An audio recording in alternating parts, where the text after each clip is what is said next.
As Jimmy said, my name is Mark. I am a small man. I have dark hair, I have a dark beard, a white male. I'm also wearing grey trousers and a black jacket. And I'm the Visitor Information Manager at Tourism Northern Ireland, and I'm here to talk about accessibility information, the need for it. As Emer had mentioned, it is lacking in the market as a whole, but also the need for consistency in how it is presented, the opportunities it can bring, and the UK and Ireland-wide project that we hope will provide the framework and be the stimulus for delivering this. So, Emer talked through our bespoke research in the island of Ireland about accessibility needs, but also looking at official UK government figures. Up to 25% of the UK population is registered as disabled, and that is inclusive of older audiences. And that's important to mention because older audiences develop accessibility needs simply by the virtue of the natural ageing process. There's nothing radical or drastic about that. And we are an ageing population. Older audiences are only going to increase. In 40 years, by 2065, the 65 plus population is projected to be over a quarter of the population, around 26%. And this is projected to rise steadily in that time. So that 25% figure is only going up. And it's also important to note that within that disabled figure, only 7% are registered wheelchair users. That is under 2% of the population. And that's important to mention because there can be issues with people not understanding non-visible disabilities. And it's clear that those with accessibility needs, the vast majority are going to be not necessarily visible or obvious in the first place. But measures, information and insurance can help inspire an untapped audience and ensure that us in the tourist industry can help deliver inclusivity for all. There's a lot of talk about the purple pound, and the purple pound generally refers to the opportunity for the economy as a whole. But looking specifically in tourism and travel, an organisation called Wheel the World have estimated that those with accessibility needs or travelling with a member with an impairment is estimated at around 77 billion per annum. And this is in a landscape where around 10% of those with accessibility needs do not travel or enjoy tourism facilities simply due to a fear of what may happen and a fear of their needs not being catered for at some points in that journey. So this is not just a social responsibility, it's actually a business opportunity for the trade as well. So to understand and deliver this need further and provide this information, a UK and Ireland steering group was established. It was led by Visit England and the UK government-appointed Disability and Access Ambassador for Tourism. And this was established to help understand which accessibility features are most important to the end users, because there's a myriad out there. And this was to declutter that and show what is the most important, getting the information across easily. And the aim of bringing this consistent across the whole of the UK and the island of Ireland, because whilst there is a lack of information out there, those that were showing it, there was often great variety in terms of different groups or different platforms. So it was to make things easy and demystify this.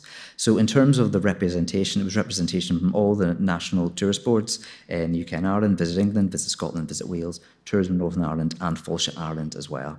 And we were assisted by a procured expert advisory body, Access and Inclusion UK, and they were the advisory strategic partner and also led on research in helping develop this. And again, the ultimate aim was to bring consistency to this information. And what we effectively established was a three-step process. So step one is online information. It doesn't have to be online, but it is a primary source of information. And this information would provide a key checklist of priority deal breaker information. Then the second phase would be the toolkit. In this instance, are the Northern Ireland Accessibility and Inclusive Toolkit, and alongside that there is our e-learning platform as well to help break that into easy bite-size chunks. And this we hope will be the Bible for guidance and accessibility in Northern Ireland. And then finally, the last process is an accessibility audit. This is an independent, adjudicated third-party process that is bespoke to individual businesses. But I'm here mostly to talk about step one, the information process. So apologies in advance, I'm going to be showing a couple of charts which may be difficult to read and aren't the most exciting slides, but these are really to help you understand the process that we went through and to really confirm the validity of what the outcomes were. So in terms of arriving at this information checklist, the independent third party was established, research was established, and this was carried through around 800 panellists across the UK, and covering those for a wide range of accessibility needs to establish what is the most important information that should be displayed. The complexity of this is evidence that in terms of each person with an impairment, they on average actually have 2.1 conditions, with the top three identified as mental health related, mobility related, but not in relation to a wheelchair, and then with stamina and breathing fatigue. But in terms of taking an overview, whilst understanding these are the top ones, taking an overview on which was the related information that is most important to be presented in terms of essential or in secondary item. And looking at this, we can see that mobility mattered most in relation to using a wheelchair, but then dexterity, vision, learning, mobility outside of wheelchair use, memory, stamina, and breathing fatigue. So again, there's a wide variety of considerations there. Added complexity to this is that these priorities can vary in terms of the tourism product. So looking specifically at self-catering accommodation, Wi-Fi connectability was actually the number one ask from those with accessibility needs. Then second was actually a step-free shower or a wet room. But it's not just a game of pure numbers and taking these top ones. It's about being as inclusive as possible. So looking again specifically at the self-catering, there was 4 further features identified that were deemed essential by 6% of those surveyed. So whilst they are not the top, they clearly are very important to people. So it is important to take that on board and to ensure that our information presented covers as much as possible and is as inclusive as possible. So we arrived at then 4 minimum critical features, then 4 further secondary features, and then 5 other high priority features for specific groups. That was specifically for self-catering. And that was the process that was carried out for all 6 different products and categories. And those products were self-catering, as I've talked about, service accommodation, glamping, camping, caravan parks, attractions and experiences, food and drink, and events and festivals. And once that process was carried out, we arrived at a question set of around 30 questions for each of these categories, each one bespoke to the needs identified in the research. These are all available on tourismnorthernireland.com within our accessibility section and are clearly identified. So please go on there and have a look and see how this can be adapted and how you can use this information online or any other environment. In terms of Tourism Northern Ireland and what we are going to do in terms of using this, we need help from yourselves and our industry and trade. At times we can have around 7,000 products on Tourism Northern Ireland, so we will need assistance from yourselves in providing that information. So we are going to issue these questionnaires. They look like they are on screen, and we're going to issue them in a Google Doc form from the 4th of November to everyone who's registered on discovernorthernireland.com. And this process will be a simple tick box exercise The question is there, the guidance on how to answer the question, and it's a yes or no. And we will then take that information back and ingest that into Discover Northern Ireland and present it on our website. This will be then completed and displayed in time for the launch of our new redesigned website, which will be launched in early next year.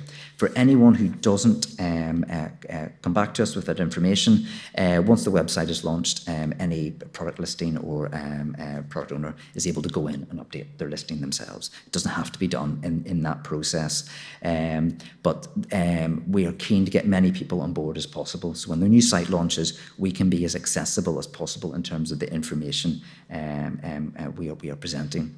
In terms of this Google Doc form, it'll take around 5 to 10 minutes to complete. And again, it's just a tick box exercise. It's self-certification. It won't be audited by anybody else. So honesty is vital, and it's vital simply to be honest, but also to ensure that consumer expectations have been met.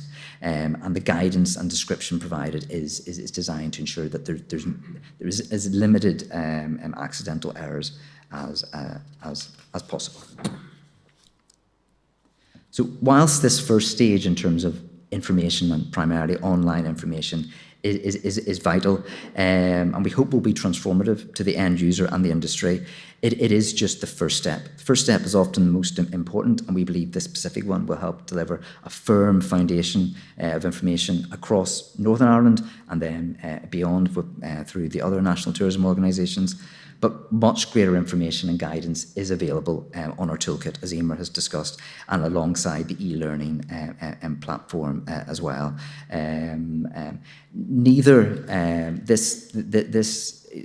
toolkit or the online information is a replacement for an independent accessibility audit. That will be bespoke to the needs of any of your businesses. But these are free of charge resources, and we want to ensure that everyone has the opportunity and tools to participate in knowing about accessibility and being able to adapt and present this information.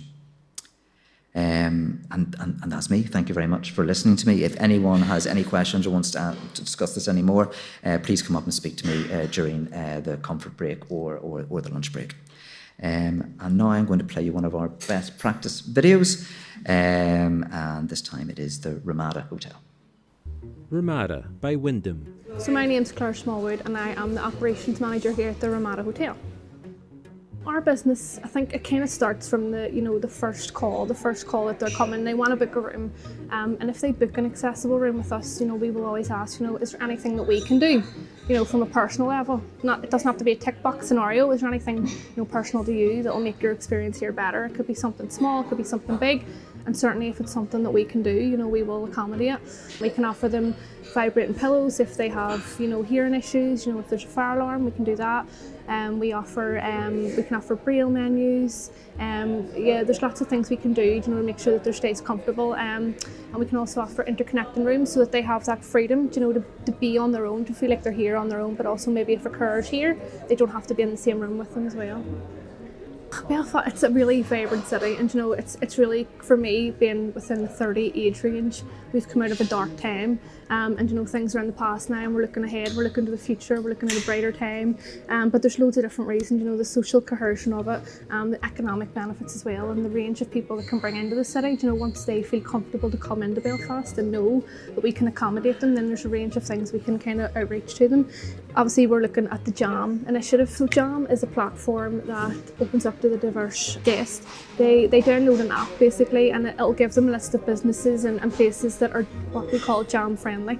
JAM does stand for just a minute, so it just allows the guests to be able to pick somewhere that they want to go. They know that they'll have maybe a bit more patience, give them a bit more time. It could be something as it could be autism, it could be a stutter, it could be anything like that, and they have kind of said, it's not just a physical disability, it reaches into the, mental health as well, which is great. Obviously it's a big thing now, and we need to talk about it a lot more. Every guest is different, and every guest needs to be treated, and they deserve the same experience, whether they're paying full price, half price, whatever it is. They all have different needs, and just being open-minded is the biggest thing. And like from that initial booking point of view, get as much information as you can as possible, you know, everything that will make them feel welcome. We do have accessible rooms, which I now don't like calling them accessible rooms because I've heard they've been called much nicer things now. But yeah, we do have accessible rooms. All of our ground floor is one level as well, so you know it's wheelchair friendly. We do have an accessible toilet as well, and all our facilities as well. Conference rooms are all fully accessible for wheelchair use. I don't like using the term fully accessible now because it's a range of, you know, people's needs that you need to cover, so it's just important that we as a business tackle, you know, each individual and you know, ask them what it is that makes their experience and their stay better, and we will most happily accommodate.